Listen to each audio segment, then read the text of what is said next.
अरावली पर्वत श्रृंखलाओं को बचाने के लिए जो लोग और जो संगठन किसी न किसी रूप में लड़ रहे थे, उनके लिए बड़ी राहत की बात है। सुप्रीम कोर्ट ने केंद्र सरकार की सिफारिशों के बाद अरावली की जिस परिभाषा को स्वीकार किया था, उस पर खुद ही रोक लगा दी है। यानी अपने ही लिए फैसले पर कोर्ट ने रोक लगा दी है। सोमवार को सुप्रीम कोर्ट की 3 जजों की पीठ ने कहा कि अरावली पहाड़ियों की परिभाषा से जुड़े 20 नवंबर के आदेश को फिलहाल स्थगित रखा जाए, क्योंकि उसमें कई ऐसे मुद्दे हैं जिनकी और जांच की जरूरत है।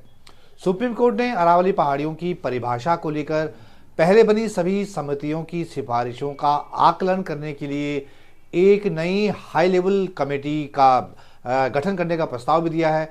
अब इस मामले की अगली सुनवाई 21 जनवरी को होने वाली है।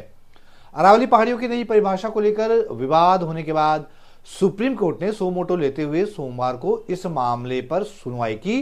चीफ जस्टिस सूर्यकांत ने कहा कि हम निर्देश देते हैं कि समिति की सिफारिशें और उसके बाद सुप्रीम कोर्ट के निष्कर्ष फिलहाल स्थगित रहेंगे। इस मामले की सुनवाई 21 जनवरी 2026 को होगी।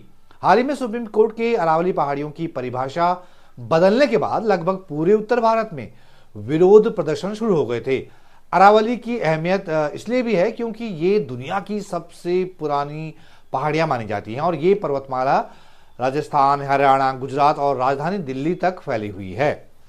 केंद्र सरकार की सिफारिशों के बाद सुप्रीम कोर्ट ने अरावली की जिस परिभाषा को स्वीकार किया था, उसके अनुसार आसपास की जमीन से कम 100 मीटर यानी 328 फीट ऊंचे जमीन के हिस्से को ही अरावली पहाड़ी माना जाएगा। 2 या उससे ज्यादा ऐसी पहाड़ियां जो कि 500 मीटर के दायरे में अंदर के अंदर हो और उनके बीच जमीन भी मौजूद हो, तब भी उन्हें अरावली श्रृंखला का हिस्सा माना जाएगा। लेकिन इस फैसले के सामने आते ही अरावली को लेकर चिंताएं सामने आ गई, क्योंकि ऐसा माना जाने लगा कि सिर्फ ऊंचाई के आधार पर अरावली को परिभाषित करने से कोई ऐसी पहाड़ियों पर खनन और निर्माण के लिए दरवाजा खुलने का खतरा पैदा हो जाएगा, जो कि 100 मीटर से छोटी है, झाड़ियों से ढकी हुई हैं और पर्यावरण के लिए बहुत जरूरी हैं। हालांकि केंद्र सरकार का कहना है कि नई परिभाषा का मकसद नियमों को मजबूत करना और एक रूपता लाना है, न कि सुरक्षा को कम करना। लेकिन यह दलील लोगों के गले नहीं उतरी, जिनका मानना है कि नई परिभाषा अरावली की अहम भूमिका को कमजोर कर सकती है। ऐसा माना जाता है कि अरावली की पहाड़ियां उत्तर पश्चिम भारत में रेगिस्तान बनने से रोकने, भूजल को रिचार्ज करने और लोगों की आजीविका बचाने के लिए जरूरी है। कई विशेषज्ञों का कहना है कि छोटी छोटी झाड़ियों से ढकी पहाड़ियां भी रेगिस्तान बनने से रोकने, भूजल रिचार्ज करने और स्थानीय लोगों के रोजगार में अहम योगदान देती है।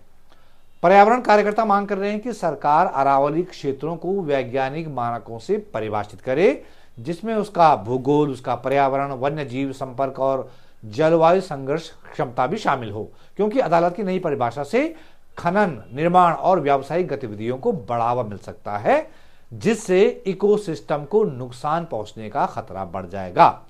हालांकि देश के पर्यावरण मंत्री भूपेंद्र यादव ने कहा कि 1,47,000 वर्ग किलोमीटर में फैली अरावली श्रृंखला का सिर्फ लगभग 2% हिस्सा ही संभावित रूप से खनन के लिए इस्तेमाल हो सकता है, और वो भी विस्तृत अध्ययन और आधिकारिक मंजूरी के बाद। लेकिन अरावली को बचाने के लिए लड़ रहे लोगों को केंद्र सरकार की दलीलें जची नहीं। अब तो खैर सुप्रीम कोर्ट ने ही अपना ही फैसला रोक दिया है।